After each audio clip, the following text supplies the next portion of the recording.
Hey everyone, welcome back to the channel.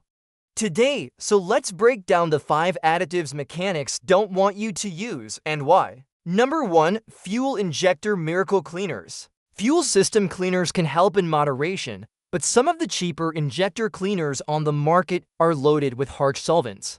Instead of cleaning properly, they can strip protective coatings inside your fuel system, dry out seals, and even cause more carbon buildup down the road.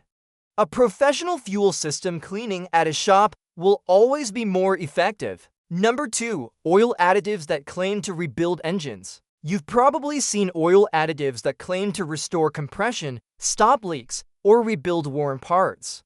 Here's the reality: no liquid can replace worn metal. Some of these additives just thicken the oil temporarily to mask symptoms, but they don't actually fix anything. In fact, thickening can starve your engine of proper lubrication, making the problem worse. Number 3. Transmission stop-slip additives. Transmission slipping is a serious issue, and unfortunately, no bottle of additive is going to magically fix it. Many of these products just swell up seals, buying you a little time, but the damage inside the transmission keeps getting worse. By the time you take it to a shop, the repairs could cost way more than if you had fixed it earlier. Number 4. Octane boosters in a bottle. Octane boosters sound cool, right? More power, better performance. But most of the consumer-grade bottles barely raise octane at all, maybe a fraction of a point.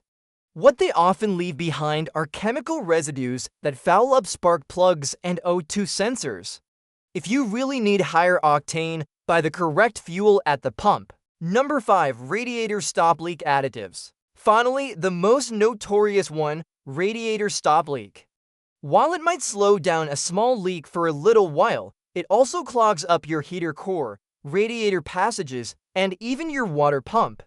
That quick fix often turns into overheating problems and expensive cooling system repairs later on. Mechanics see this one all the time. So there you have it, -5 additives mechanics don't want you to waste money on. The bottom line? If your car has a problem, the safest bet is to diagnose and repair it properly instead of relying on a bottle that promises miracles. If you learned something new today, hit that like button, subscribe for more car tips.